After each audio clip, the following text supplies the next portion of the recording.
요한복음 10장 11절에서 16절의 말씀. 나는 선한 목자이다. 선한 목자는 양들을 위하여 자기 목숨을 버린다. 삭구는 목자가 아니요 양들도 자기의 것이 아니므로 이리가 오는 것을 보면 양들을 버리고 달아난다. 그러면 이리가 양들을 물어가고 양떼를 흩어버린다. 그는 삭군이어서 양들을 생각하지 않기 때문이다. 나는 선한 목자이다. 나는 내 양들을 알고 내 양들은 나를 안다.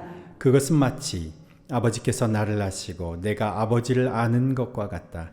나는 양들을 위하여 내 목숨을 버린다.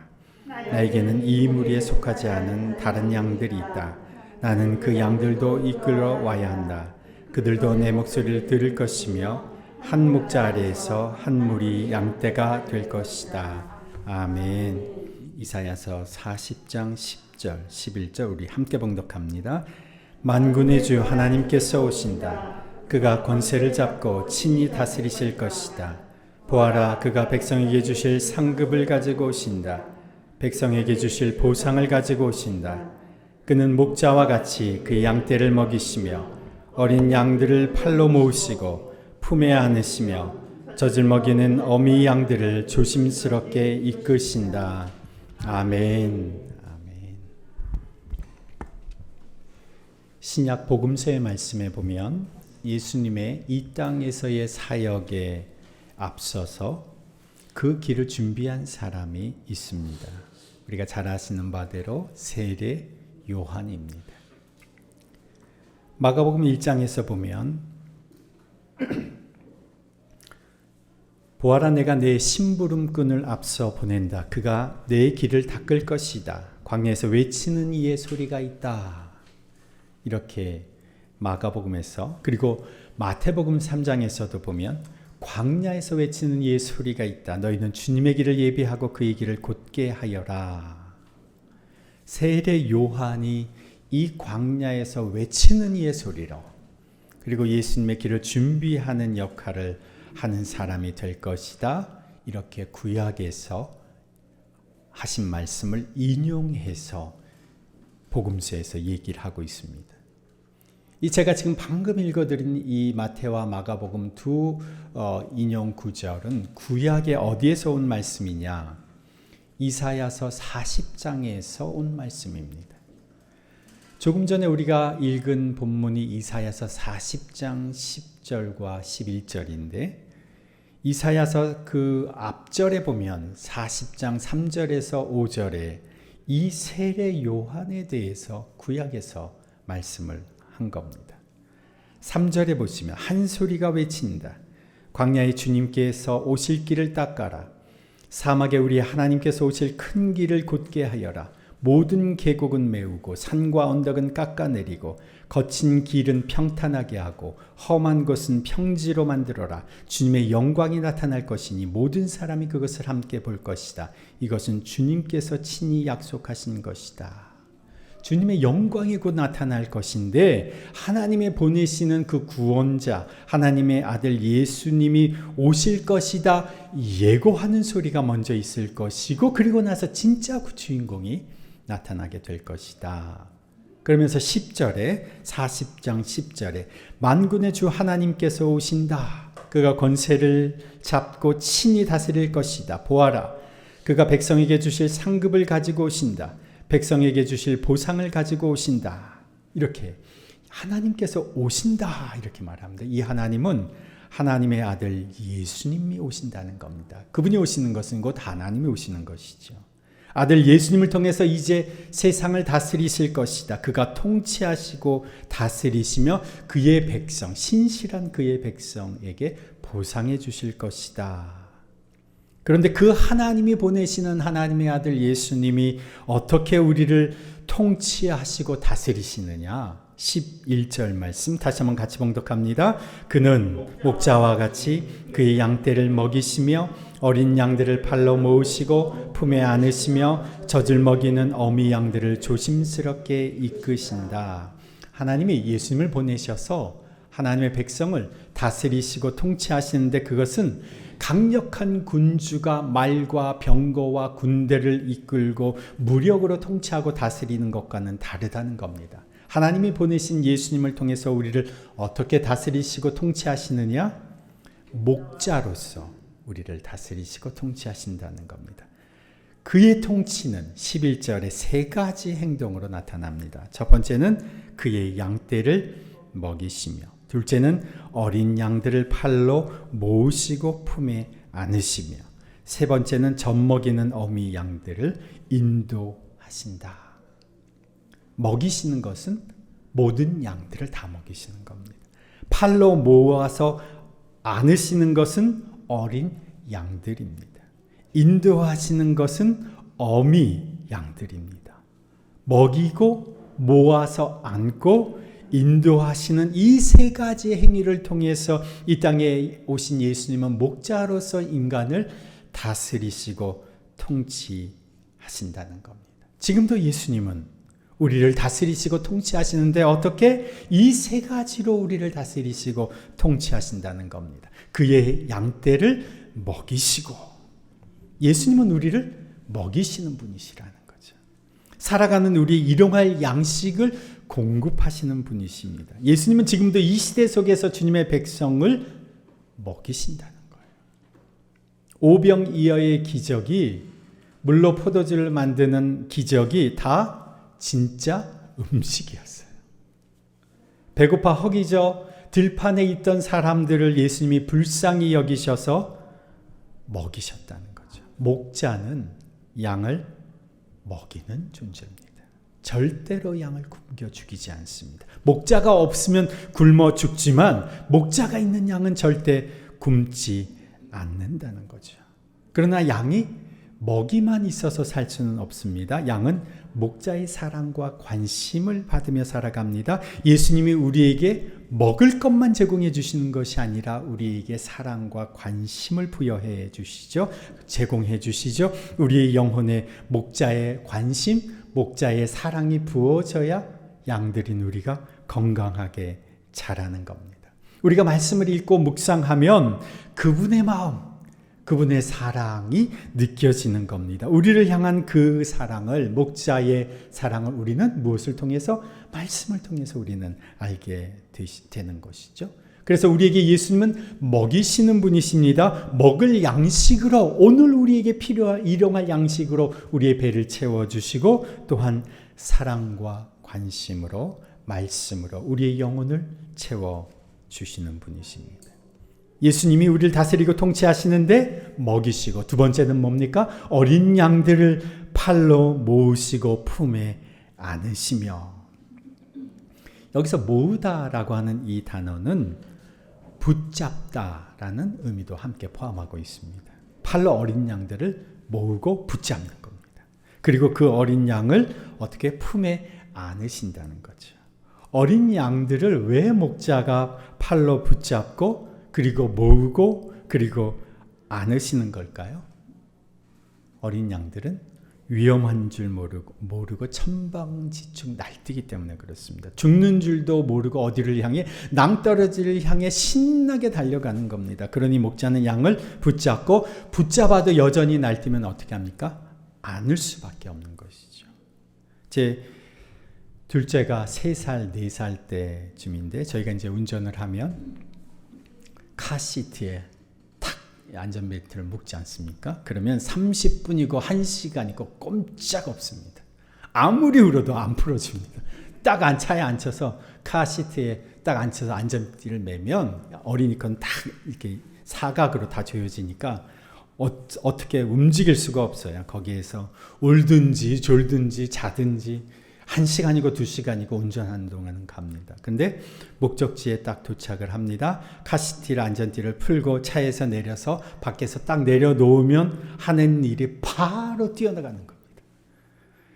그게 인도든지 차도든지 상관이 없습니다. 무조건 내려놓으면 그동안 갇혀 있었던, 그 매여 있었던 것을 보상받기라도 하듯이 막 뛰쳐 달려가는 거죠. 에너지가 많은 아이가 차 안에서 견디고 나름대로 참고 있다가 안전띠가 딱 풀리니까 이제 무조건 뛰는 겁니다. 그러니까 항상 차에서 내려놓을 때는 손으로 이 아이를 유심히 보고 붙잡고 있어야 되는 거죠. 찌겠다고 난리를 부리면 어떻게 합니까? 안을 수밖에 없습니다. 지금도 그러고 계신 아빠들이 좀 계실 거예요. 그죠? 어린 양들 사리 분별 못합니다. 무조건 자기 하고 싶은 대로 뜁니다. 가고 싶은 대로 갑니다. 깊은 웅덩이가 앞에 있는 줄도 모르고, 그리고 그 풀을 먹게 되면 독이 올라서 잘못하면 죽게 될 수도 있는데 모르고 아무 풀이나 다 뜯어 먹습니다. 그래서 목자가 붙잡는 겁니다.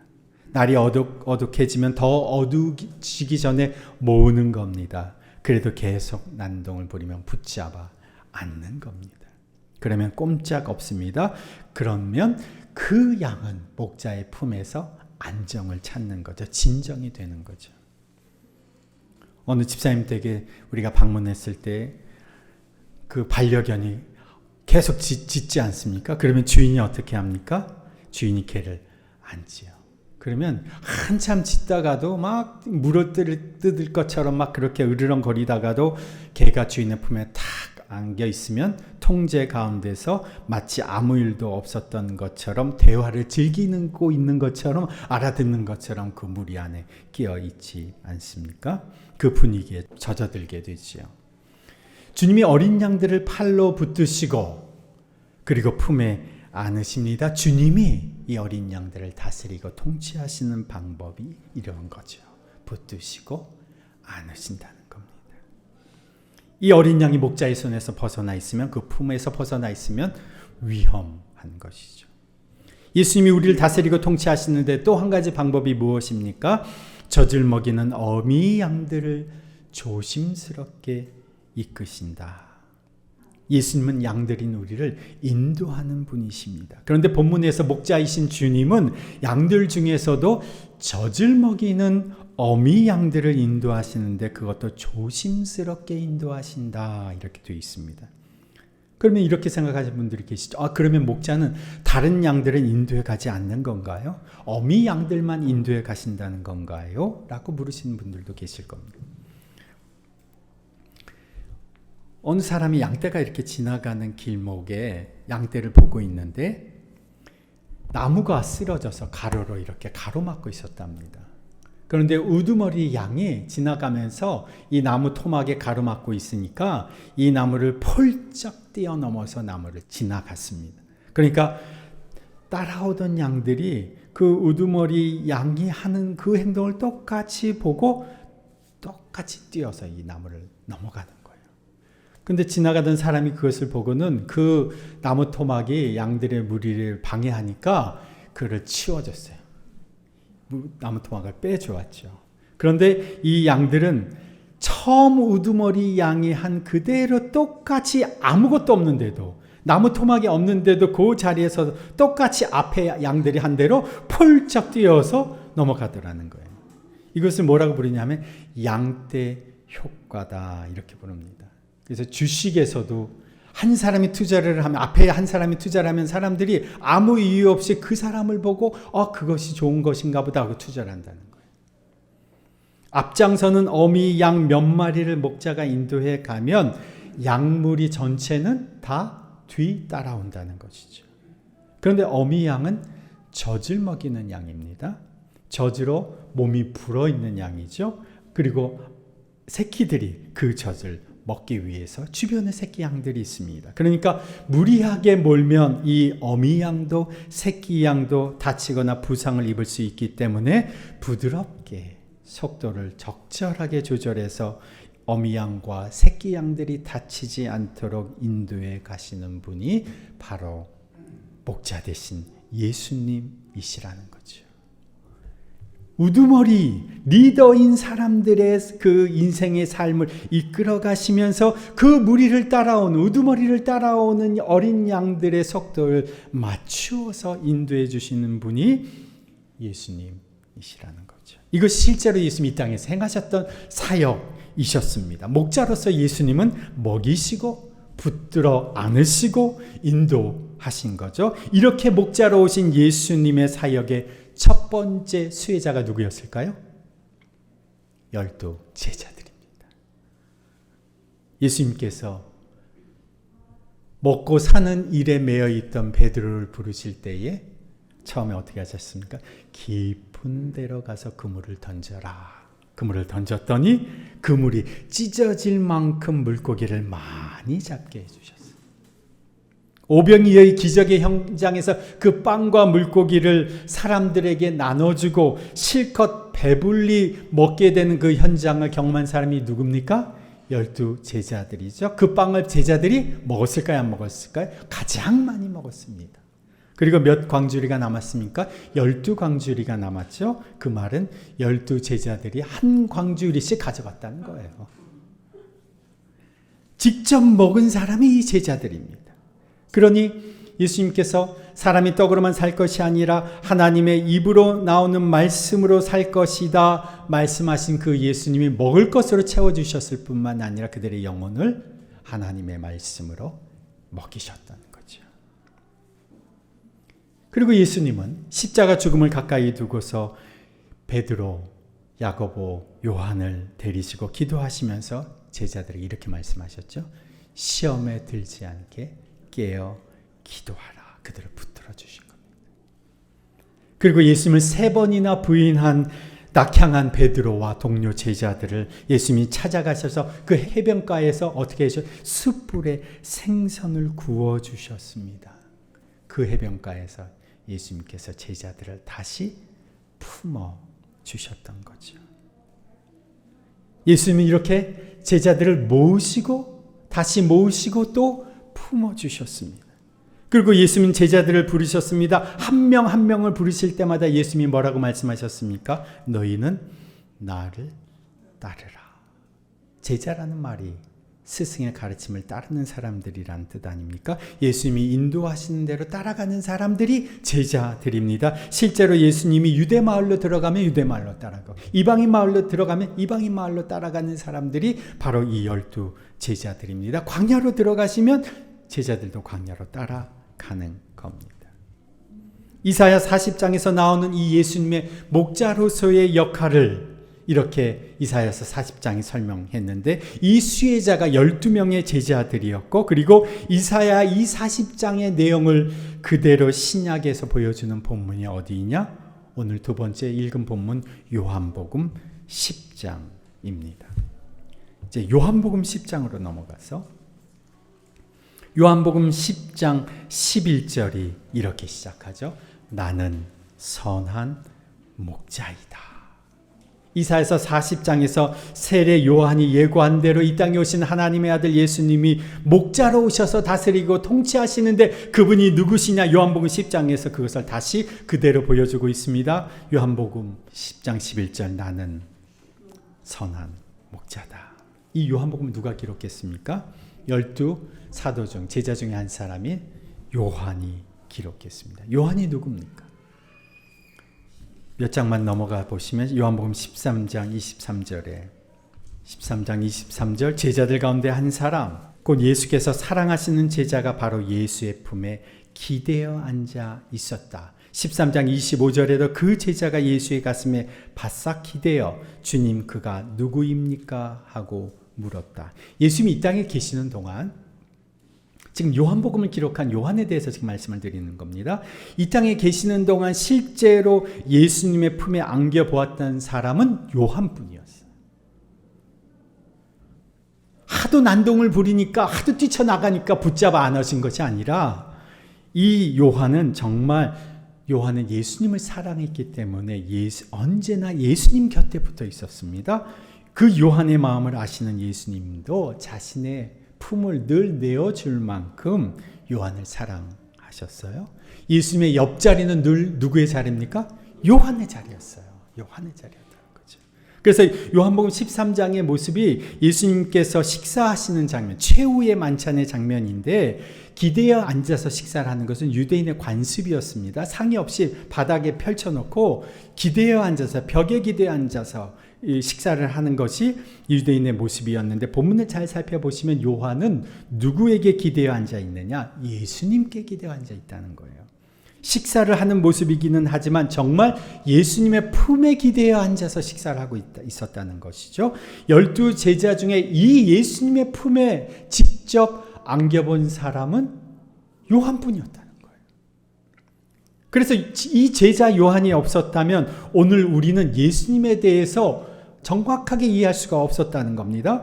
사복음서 중에 예수님을 선한 목자로서 표현하고 설명하고 있는 것은 요한이 기록한 요한복음뿐입니다. 목자 대신 그 예수님의 품에 안겨본 요한만이, 그리고 예수님을 가장 가까이서 지켜본 요한만이 제대로 예수님을 이렇게 설명할 수가 있었던 겁니다. 예수님은 선한 목자시다. 그 기록이 요한복음 10장 11절에 우리가 읽었던 본문이고요. 10장 14절에도 나는 선한 목자이다. 나는 내 양들을 알고 내 양들은 나를 안다. 그것은 마치 아버지께서 나를 아시고 내가 아버지를 아는 것과 같다. 나는 양들을 위하여 내 목숨을 버린다. 나에게는 이 우리에 속하지 않은 다른 양들이 있다. 나는 그 양들도 이끌어와야 한다. 그들도 내 목소리를 들을 것이며 한 목자 아래에서 한 무리 양떼가 될 것이다. 지금 읽은 이 본문은요, 지금 선한 목자에 대해서 설명하는, 예수님에 대해서 설명하는 이 설명은 사복음서 어디에도 기록되어 있지 않습니다. 우린 지금 너무도 익숙하게 예수님은 선한 목자이시지, 요한이 없었다면 그걸 우리가 알 수가 없었다는 거예요. 오직 요한복음에만 나온다는 거죠. 이 선한 목자 대신 예수님을 자신이 직접 경험한, 그 품에 안겨본 요한이 예수님의 사역을 이렇게 설명하는 겁니다. 16절, 나에게는 이 우리에 속하지 않은 다른 양들이 있다. 나는 그 양들도 이끌어 와야 한다. 이사야서 팔로 모으시고 안으시며 양들을 이끌어 오시는, 양들을 모으시는 목자로 설명했었는데, 이 이사야서 40장의 어린 양들을 팔로 모으시고 안으시는 목자와 이 본문이 상통하는 거죠. 그리고 요한복음 10장 3절 4절에 목자는 자기 양들의 이름을 하나하나 불러서 이끌고 나간다. 자기 양들을 다 불러낸 다음에 그는 앞서서 가고 양들은 그를 따라간다. 이사야서 40장에 젖 먹이는 양들을 인도하시는 목자와 상통하죠.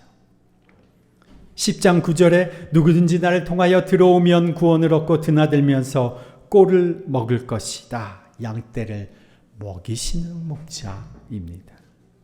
그런데 이사야서 40장에 세 가지 방법으로 목자가 양들을 치시는데 어떻게 해요?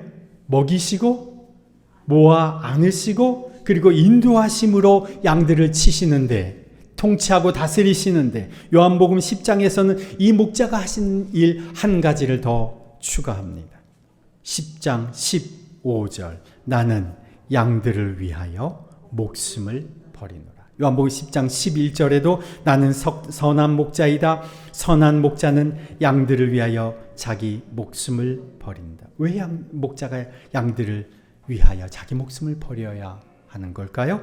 양들을 지켜내기 위해서, 이리로부터 보호하기 위해서 생명을 걸어야 되는 겁니다.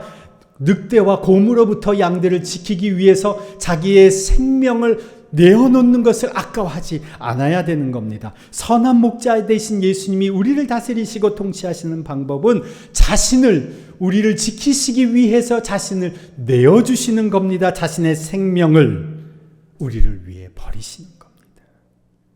이것이 양들을 살리는 길이고, 그것은 곧 예수님 자신도 다시 하나님 안에서 사는 길이라는 거죠. 그가 우리를 위하여 죽으셨다. 이분이 우리의 유일한 목자이시다. 이분만이 우리의 선한 목자이시다. 예수를 지극히 사랑해서 그 품에 안겨보았던 요한을 통해서 우리는 예수님이 어떻게 우리를 먹이시고 입히시고 돌보시고 인도하시고 죽으셨는지를 우리는 알게 되는 겁니다. 그런데 사복음서에 보면 예수님의 품에 안겨본 사람이 요한 말고 또 있습니다. 누구일까요? 마가복음 9장 36절, 37절입니다. 한번 찾아보시죠. 그리고 어린이 하나를 데려다가 그들 가운데 세우신 다음에 그를 껴안아 주시고 그들에게 말씀하셨다. 누구든지 내 이름으로 이런 어린 아들 가운데 하나를 영접하면 그는 나를 영접하는 것이요 누구든지 나를 영접하는 사람은 나를 영접하는 것보다 나를 보내신 분을 영접하는 것이다. 아멘. 어린이 하나를 데려다가 그들 가운데 세우신 다음에 어떻게 그를 껴안아주. 예수님이 품어주신 사람이 또 있죠. 어린이입니다. 어린이. 근데 한 장 넘어가서 10장 15절에도 보면 10장 15절에도 내가 진정으로 너희에게 말한다. 누구든지 어린이와 같이 하나님 나라를 받아들이지 않는 사람은 거기에 들어가지 못할 것이다. 그리고 예수께서는 어린이들을 껴안으시고 그들에게 손을 얹어서 축복하여 주셨다. 요한 외에 예수님의 품에 안겨본 사람은 어린아이들이었습니다. 여기에서 이런 질문을 하게 됩니다.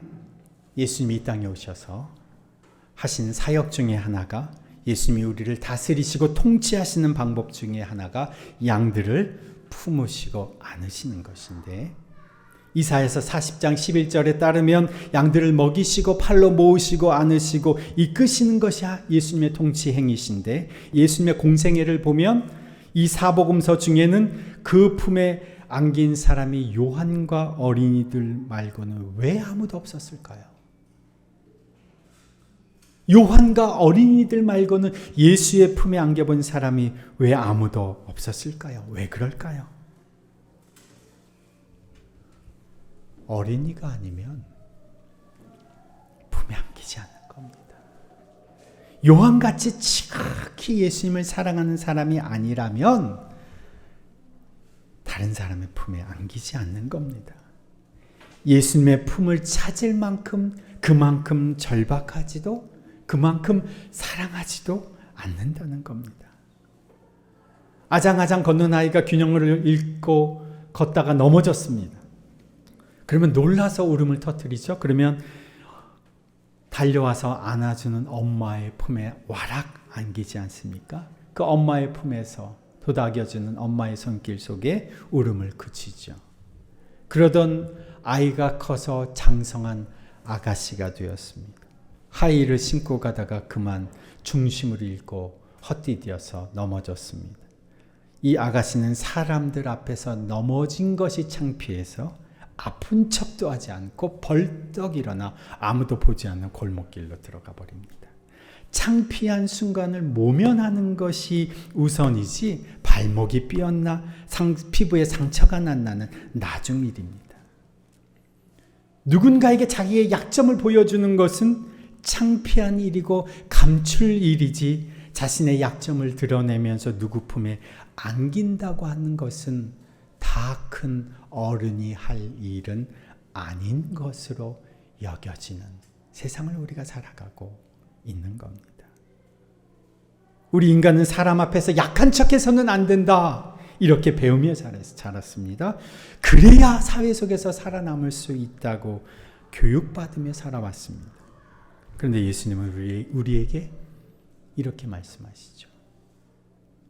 너희가 돌이켜서 어린이들과 같이 되지 않으면 절대로 하늘나라에 들어가지 못할 것이다. 제가 이전에 이 성경에 나오는 어린아이들에 대한 언급을 하면서 어린아이들의 특징을 몇 가지로 설명드린 적이 있습니다. 어린아이의 특징은 세 가지입니다. 첫 번째는 절대적 의존성. 절대적으로 의존하지 않으면, 부모를 의존하지 않으면 살아갈 수 없는 존재가 어린아이입니다.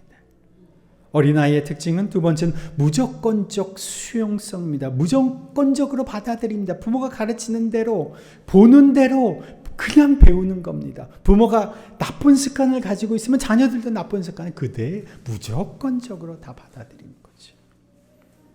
어린아이의 특징 세 번째는요, 철저하게 낮아져. 어린아이보다 낮은 사람은 아마 다, 모든 어른이 다, 어른들이, 사람들이 다 어린애보다는 크다는 거예요. 철저히 낮아져 있다는 거예요. 이게 하나님 앞에서의 우리의 실존이라는 거죠. 이 세 가지 특징을 지닌 어린아이와 같지 아니하면 하나님 나라를 볼 수 없다. 예수님이 말씀하셨습니다. 우리가 누군가의 품에 안기지 않는 것은 더 이상 그 품을 의지하지 않아도 되기 때문에 그렇습니다. 다 크니 어린이 된 장성한 어른이 된 우리는 더 이상 의지할 품이 필요치 않은 사람이라고 생각하면서 살아가는 겁니다. 그런데 다 큰 어른이 된 여러분 한 분 한 분을 제가 마음속으로 생각하면서 또 여러분들이 기도하는 기도 제목을 가지고 저도 함께 기도하고 여러분의 형편과 상황을 놓고 저도 함께 기도하면서 여러분 한 분 한 분을 제가 마음으로 헤아려 보면 장성하여 이미 성장하여 이미 자식들도 키워놓았던 우리 한 분 한 분의 삶을 다 감안해 보더라도 제가 보기에는 우리들에게는 여전히 그 품이 필요해 보입니다. 수십 년 신앙생활을 해온 저에게도 그 품이 여전히 필요합니다. 지난 몇 주 동안 저에게서 떠나지 않았던 찬양이 있었습니다. 원래 이 찬양이 영어 찬양인데 제가 영국에서도 많이 불렀던 찬양이에요. 한국말로 보니까 주 품에라고 하는 찬양으로 번역이 되어 있는데 영어 찬양 첫 가사가 이렇습니다. Hide me now under your wings. 당신의 날개 아래 나를 품으소서. 이걸 이제 한국 가사로는 주 품에 품으소서. 제가 지난 몇 주 동안 이 찬양이요 제에게서 떠나질 않습니다. 제가 얼마나 오랫동안 하나님을 의지하며 살아왔고 얼마나 오랫동안 주님 안에서 훈련되면서 살아왔어도 한순간 한순간 주 품이 아니면 살아갈 수 없는 존재라고 하는 사실을 하나님 앞에 고백하지 않을 수 없으면서 이 찬양이 그냥 저절로 기도할 때마다 이 찬양을 틀어놓았습니다. 다 큰 장성한 어른이 되었어도 주님이 품어주시는 그 은혜가 아니면 그 품에 안기지 않으면 살아갈 수 없는 존재임을 고백하면서 제가 이 찬양을 불렀던 겁니다. 여러분 누구의 도움도 필요 없을 만큼 그렇게 성장하셨나요? 아니면 여전히 당신에게도 그 품이 필요하신가요? 사람들이 나를 크게 보고 대단하게 보고 능력 있게 보고 그러는 중에 어쩔 때는 내 자신이 우쭐거릴 때가 있어도 그렇지만 조그만 돌부리에 걸려 넘어져도 금세 바닥으로 주저앉아 버리게 되는 나의 인생. 나는 기대어 안길 그 품이 있습니까? 사람들 앞에서는 강한 척하고 아무것도 아닌 척, 상처받지 않은 척, 무심한 척하지만 혼자 있는 시간 주님이 아니면 어딘가 해소할 수 없는 우리 영혼의 공허함을 가지고 살아가는 우리 인생. 그대는 언제라도 달려갈 품이 있습니까? 주님이 우리를 그 품으로 초대하시는 겁니다. 수고하며 무거운 짐을 진 사람은 모두 내게로 오너라. 내가 너희를 쉬게 하겠다. 나는 마음이 온유하고 겸손하니 내 멍에를 메고 나한테 배워라. 그리하면 너희는 마음의 쉼을 얻을 것이다. 내 멍에는 편하고 내 짐은 가볍다. 내 품에 안기렴. 그 품에 안기는 자는 이렇게 고백할 수 있습니다. 여호와는 나의 목자시니 내게 부족함이 없으리로다. 그가 나를 푸른 풀밭에 누이시며 쉴만한 물가로 인도하시는도다. 내 영혼을 소생시키시고 내 영혼을 소생시키시고 내 영혼을 소생시키시고 자기 이름을 위하여 의의 길로 인도하시는도다. 내가 사망의 음침한 골짜기로 다닐지라도 해를 두려워하지 않을 것은 주께서 나와 함께 하심이라. 주께서 나와 함께 하심이라. 주께서 지팡이와 막대기로 나를 안위하시나이다. 주께서 내 원수의 목전에서 내게 상을 차려주시고 기름을 내 머리에 부으셨으니 내 잔이 넘치나이다. 내 평생에 여호와의 선하심과 인자하심이 반드시 나를 따르리니 내가 여호와의 집에 영원히 살리로다. 참된 쉼이 그 품에 있습니다. 참된 자유가 그 안에 있습니다. 인도하심이 그 품 안에 있습니다. 공급하심도 그 안에 있습니다. 주의 보호하심이 그 안에 있습니다. 어린아이처럼 순간순간마다 그 품에 안기십시다. 그 예수 그리스도의 품 안으로 매일 매순간 우리 함께 나아가십시다. 하나님 아버지, 오늘도 우리를 먹이시고 우리를 붙잡아 안으시고 우리를 인도하시는 예수 그리스도를 찬양합니다. 우리를 위하여 생명을 내어주신 선한 목자 되신 예수님을 찬양합니다. 우리를 물어뜯으려는 이리 때와 같은 사탄과 마귀의 권세에서 우리를 구하시려고 친히 그 먹잇감이 되셔서 주님의 몸과 살이 다 찢기셨기에 오늘 우리가 생명을 누리게 되었습니다. 오늘도 우리의 선한 목자 되신 주님이 우리의 인생을 돌봐주시는 줄 믿습니다. 우리를 먹이시는 줄 믿습니다. 우리를 붙잡아 주시는 줄 믿습니다. 우리를 안아주시는 줄 믿습니다. 우리를 가장 좋은 게 가장 선하고 안전한 길로 이끄시는 줄로 믿습니다. 주님, 캄캄한 세상 속에서 홀로 있다고 느껴지는 순간순간마다 주의 품으로 달려가게 하옵소서. 누구에게서도 해결되지 않는 나의 문제가 주의 품에서 해결되게 하여 주옵소서. 나의 두려움과 걱정이, 나의 염려와 불안이 주의 품에서 눈 녹듯이 녹게 하여 주옵소서. 가장 낮은, 가장 겸손한 어린 아이처럼 주님의 품에 안겨 절대적으로 주를 신뢰하며 무조건적으로 수용하며 살아가는 복된 인생 되게 하옵소서. 그리하여 주님 품에서 쉼과 안식을 누리게 하옵소서. 자유와 평강을 누리게 하여 주옵소서. 그리하여 그 자유와 평강을 누리고 살아가는 우리들이 이제 이 교회 공동체 안에서 또 세상 속에서 누군가의 기댈 품이 되게 해 주옵소서.